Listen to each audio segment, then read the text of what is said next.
Welcome back, everyone. We are in New Jersey after a wonderful 3 months in Italy with Boundless Life. This is the most magical experience. If you've been following along, then you've heard us talk about it. But we just want to talk about like the living in Italy for 3 months, what it feels like coming back to the States.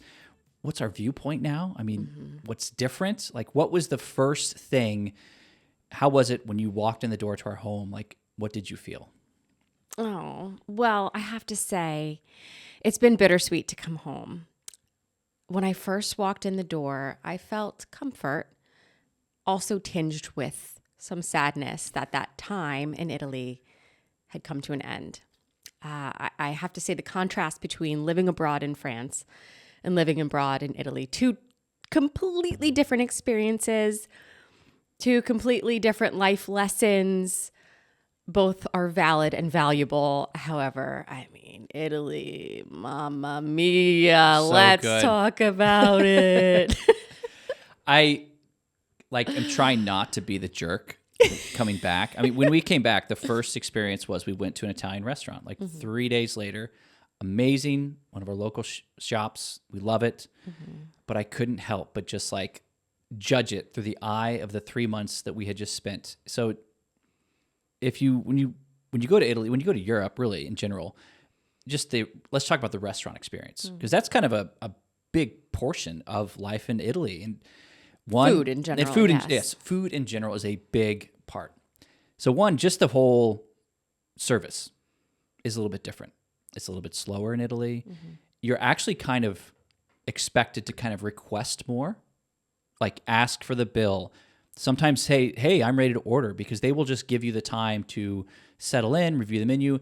It's not the States where they're trying to flip the table.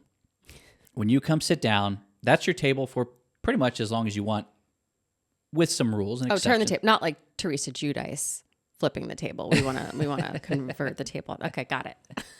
The restaurant food experience it's just different. And when you first get there, it's annoying.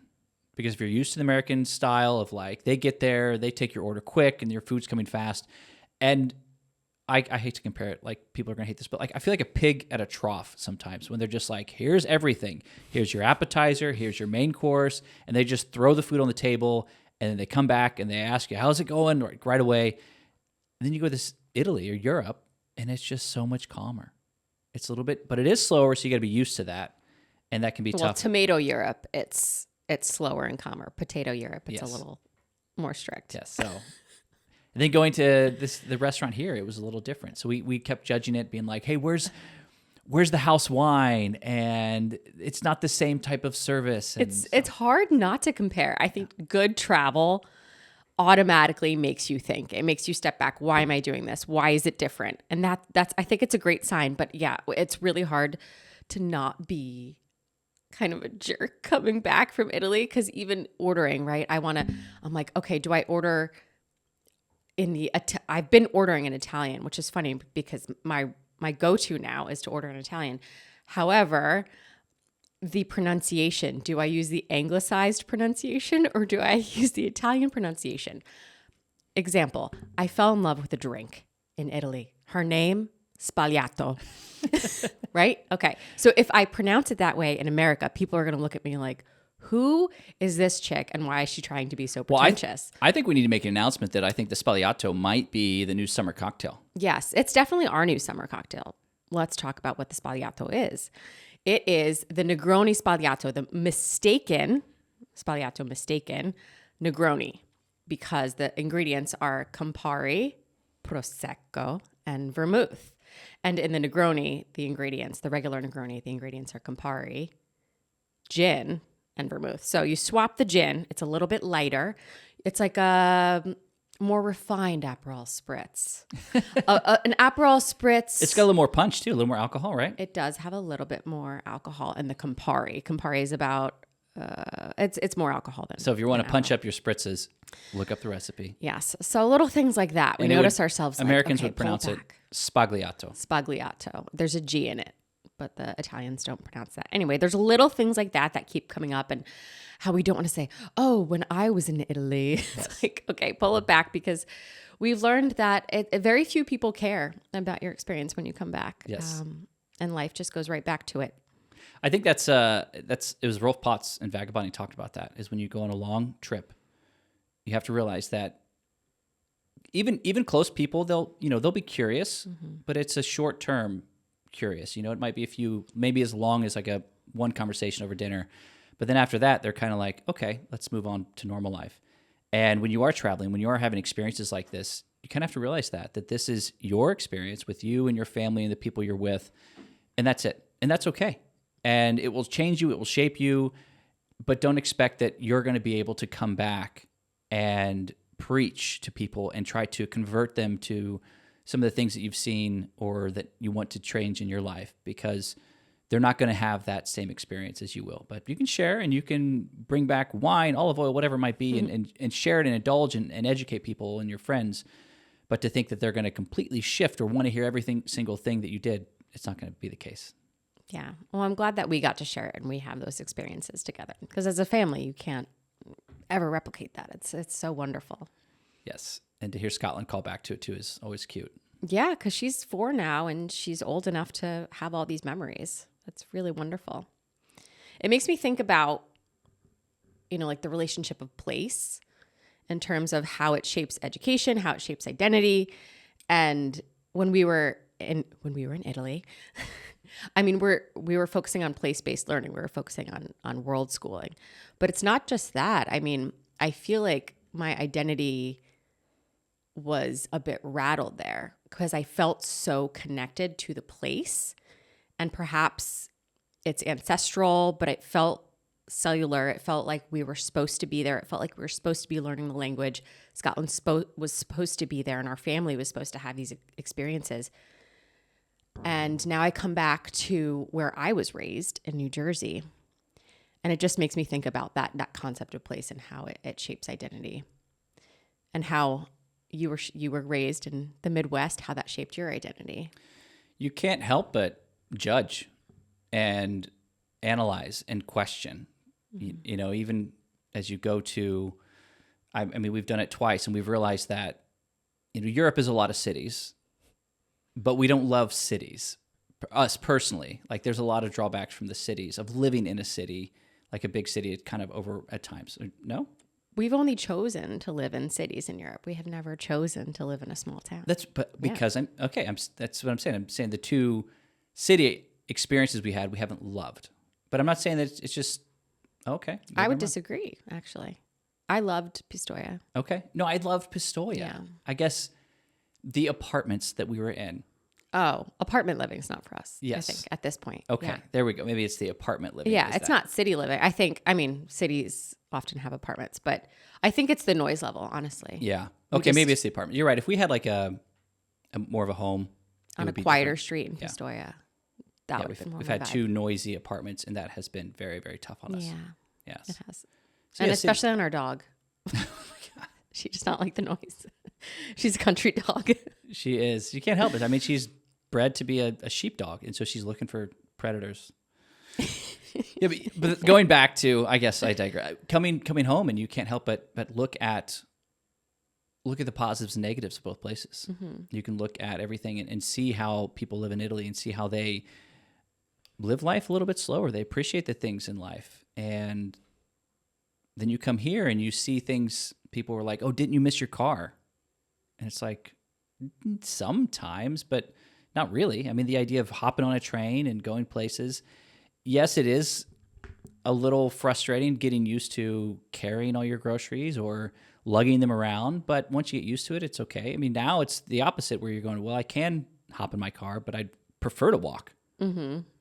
So there is no perfect place, it seems like.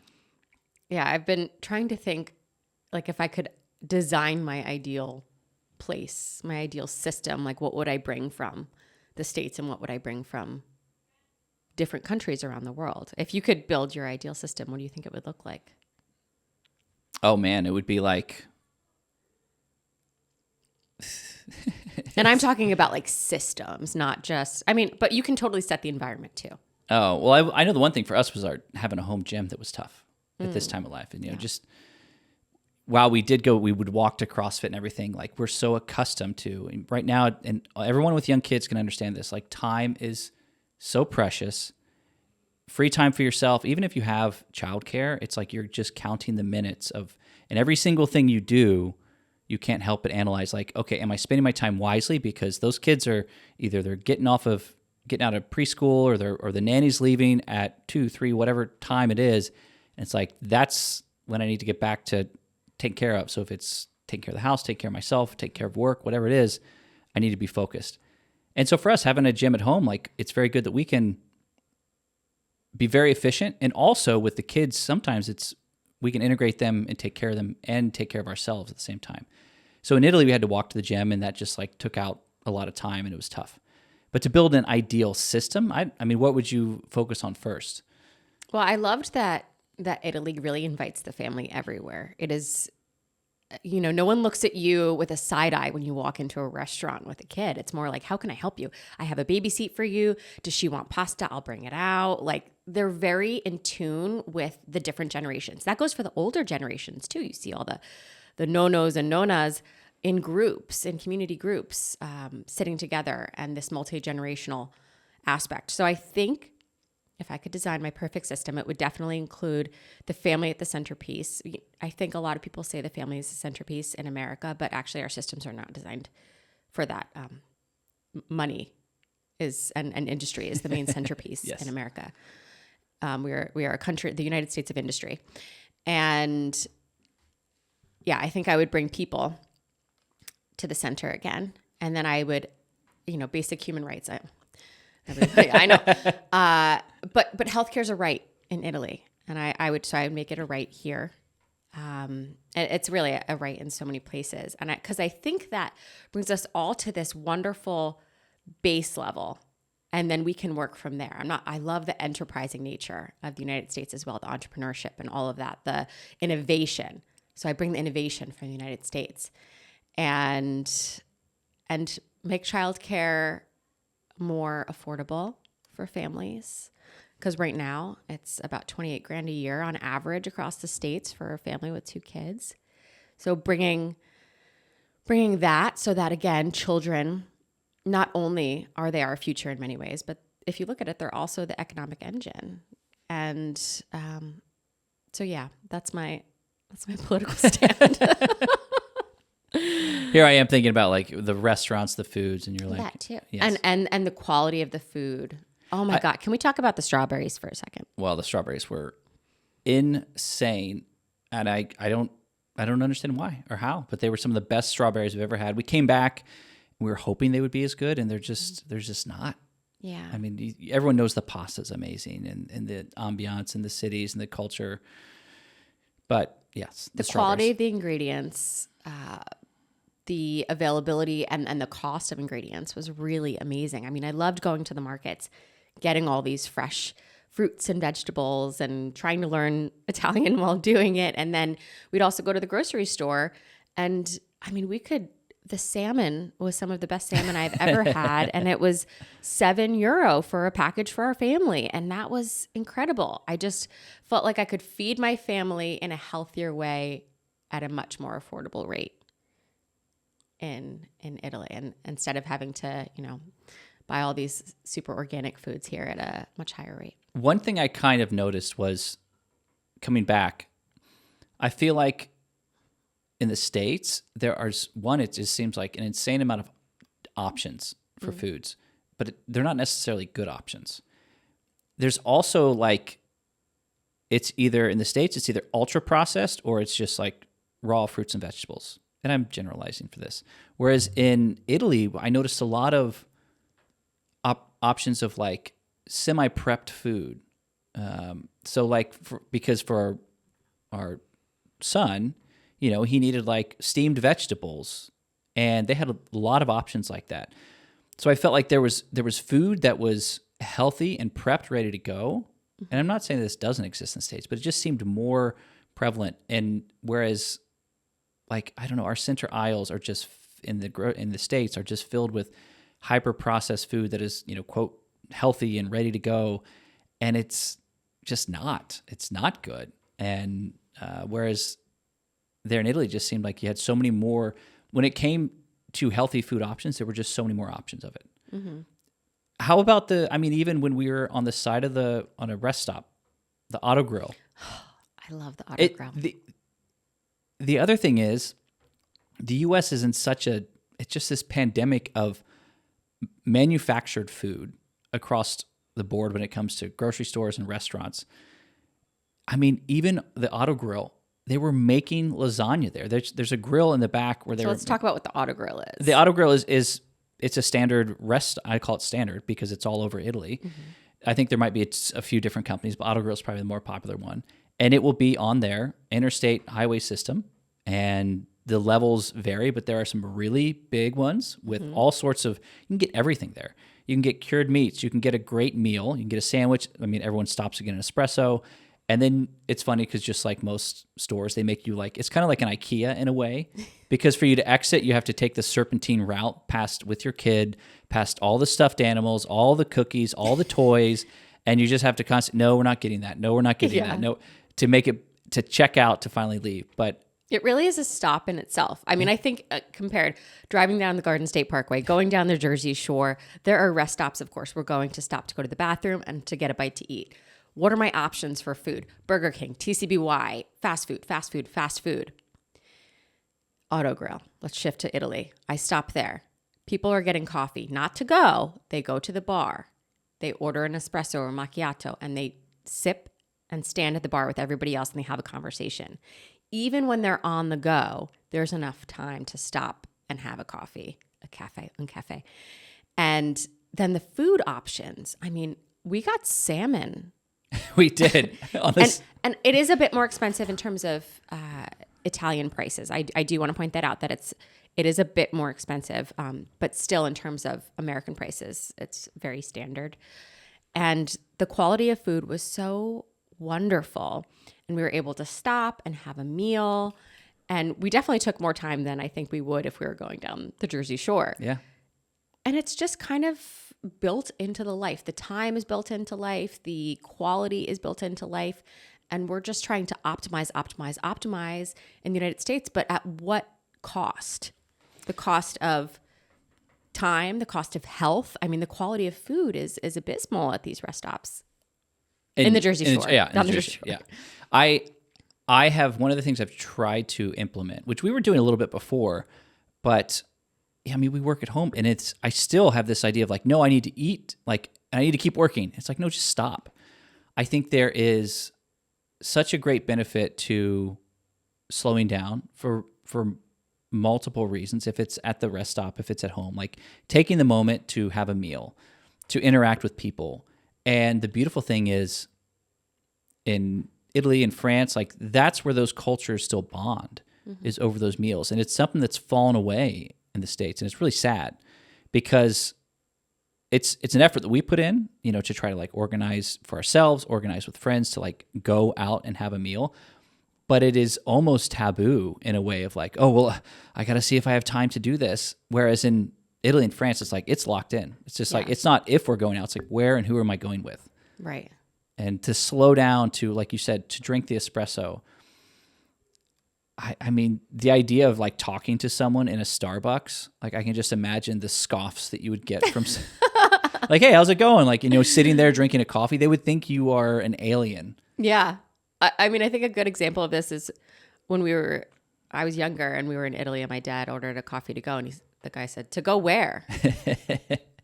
It's such a different perspective. And that, I think, is the greatest gift in travel, when you come back and you question, why am I doing what I'm doing? Yeah. And that's what it's all about. So that's where we're at right now. Why are we doing what we're doing? We're questioning all these things and trying to implement different ways of life. I did notice that, we had lunch together yesterday outside. We weren't eating at our desks. We were taking just a moment. I've tried to. We tried to do that even before. Yeah. Because it's I think there is it helps your brain too, even if you're just trying to be hyper productive. Most of the times you can take a step back, and ideas might come, ideas might flow, but it's you need that time for your brain to kind of decompress and then dive back into it. Yeah. To just go is not going to work. I always go back to the Italian nonna, mm-hmm. and because she's such a staple, the grandmother. And from a nonna's perspective in Italy, what would you have a hard time explaining to an Italian grandmother about how we raise kids in America? What would I have explaining to a Nona the hard time to raise kids? What would you have a hard time explaining to a Nona? Like, what would she maybe not understand? What would an Italian grandmother say? Why are you doing that? I think probably one of the biggest things is I feel like a Nona would have them in the kitchen all the time. The idea that kids just go play, while you're cooking, obviously they're going to go play sometime, but like this belief that they must go play versus like, no, come help me in the kitchen, come do this. And then when they get bored, they can go play. I think that's one thing they might be shocked with. Or the idea that, which is very typical, is like, just go watch a movie while I make dinner, which we've all done it. And we have, there's times where we're not judging anyone here. It's just, we're learning. But I'm saying like there, I feel like Nona's like, no, get over here, help me crank the pasta out. Like we got to get this stuff done. And if you don't want to, you can sit over there and entertain yourself, but come back. This is the entertainment. This is what we're doing, not the TV, not those toys. If you want to go entertain yourself, like in a way, make your own toys. I think you're part of the family system. You're part of the family, yeah. That reminds me of when we stayed at an agriturismo, which is a working farm that is also a hotel. And we stayed at this agriturismo in Chianti, and we took a cooking class there with the Nona at the agriturismo, and she had the handmade pasta crank, and Scotland was loving it. She like loved being put to work, having a job, contributing to the cooking. And we made tagliatelle, we made ravioli, and we made gnocchi nudi, which is like a naked gnocchi, so no pasta. It was lovely. Yeah. And she was, there was no like demanding, I want to do this, I want to do that. Because I feel like sometimes these kid-friendly places actually foster chaos in a sense. It's like if you just make something only for the child and only for the parent, what happened to the family system? I think that's what Italy does so well, is like it keeps the family together versus separating the child from the family. I mean, that's one thing that I also have come back with as we started doing it in our apartment is including our daughter, our son, not yet, but like in the activities. Yes. And never forcing, but just like, hey, come help me. It's time to make breakfast. Help me mix the eggs or whatever. And making that as part of the experience and part of the family, not just being like, you go play with your toys, I'll bring you eggs when you're ready. Yeah, this isn't for you. Yes. Kind of thing. And it's just also seeing her, play in piazzas and squares. It's like they don't need to have this overwhelming entertainment. Like they can entertain themselves and also be better at times. Well, that brings me to toys. Like the idea of toys, I think it's been something profound for you. And I would love to hear you share with everybody about it, because when we went to Italy, I think you were a little concerned that we wouldn't have enough toys. Like, where are you now versus then? Yes. Before packing up, I was like, so much mental energy went into like, what toys should we bring? We only have so much space. What's going to keep her entertained? And then now I'm like, I want to get rid of all of our toys. I want to get rid of, I'm not going to do that, but she had Summit, obviously was a baby, so he's just kind of like playing with a few things here and there. But Scotland was able to just find enjoyment in the smallest things. I mean, a balloon kept her entertained for like 2 weeks. We were playing Keepy Uppy all the time. And I just realized like she doesn't need that much stuff anymore. Yeah. She will play with it somewhat. And she just had her birthday, so new toys came in. But yes, when it comes to travel, art stuff, creative stuff, paper, pencil, all those things, definitely. Maybe a toy here and there, but outside of that, nothing much. I think with the opportunity of less, you see the creativity thrive. So, for example, we were in the main square in Siena, and we see our daughter playing with napkins. And we're like, what is she doing? Like, she's definitely in her own world. You see something going on, but what are these napkins doing, and what are they? And we discovered, she said, they're my airplanes. So it's just little things like that. And there was another time in Ponza where she was so captivated by these tiny little ants, and she was like kind of playing with them. And I just see, if we give children the opportunity to be bored, and we don't just put the Band-Aid on it with a screen or a shiny toy right away, all of a sudden there's an opportunity. And then you see what the child's mind can do. And I think we've all lived it, especially as like a millennial parent. We were all there. We were before the screen, before, the internet. And I think we're all trying to replicate that in a sense. And we're wondering, how do we make sense of this world when screens are so easy and we do really need a minute because we don't have any help. But when we put that Band-Aid over it, we're not able to flex that muscle for them. Yes, you're right. You talk about the boredom. Yeah. And it is so quick that we think as soon as they whine, they make a little peep. You think you need to fix that. But that's just like the first little like mind kind of pushing back. If you're talking about the grocery store, like the other day, I saw a kid who was just sitting in the cart watching a screen. And I don't mean to like judge one person. We all need it. But I just, taking the kids through and bringing them into your world, it's okay to tell them when they're at the grocery store, they might want to wonder what you're doing. Make them be a part of it. Oh, I'm looking for bananas. Help me find the bananas. Oh, there they are. Is this like, help them pick it out? Yeah, feel it. Does this feel right? And doing all those and just having them be a part of it some parents might be saying like, yes, no duh, that's what you have to do. To us, that was kind of an epiphany, and realizing and watching that happen in lifetime. It's an amazing, beautiful experience to see it to evolve. Really is. And I think also it reminds me of this time when we were driving down the shore, and when we fly, I should say, screens, it's fair game. It's about survival. It's not about thriving. But when we drive, we don't like to use screens. And so our daughter really wanted to use a screen. This was a couple years ago. And she fought hard for it. And we stayed locked down and we said no. And the car ride was very uncomfortable, right? She was crying, she's carrying on, but we're like, no, we have to stay strong. And since then, she hasn't carried on. We've gotten stronger because of it. Now she's noticing things out the window, counting raindrops, counting trees, playing I Spy. So it's like we need to give them the opportunity. Listen, I get it. No one wants to hear a crying child, especially not on an airplane or in a car in a locked-in area. Even as my doctor, I took the kids in for their physicals and, annuals yesterday. And he's like, I'm talking to him about meltdowns and all that. And he's like, yeah, and it's hard when it's one thing when you're home, but it's hard when you're in public and there's people around and you don't want to be that person that's, just letting their kid cry. But sometimes you just have to let them cry. And it's okay. People are going to get over it. I'm like, okay. He's like, it's like he's even giving me permission. This will happen and it's okay. So it's okay to be uncomfortable. This is how they get more resilient. It is. And I think one of the things back to that road trip, yeah, we kind of realized like when we were younger, like I often had a 5-hour drive to where we would vacation. There were no screens. Yeah. It was just, we entertained ourselves. We did whatever. And it's not, with our daughter, it's not like hey, sit back there, don't do anything. We have stories. We have all sorts of things for her to stay entertained. But you're right, it does build resilience, and it does, I think it leads to calmer children and more involved, and it is tough.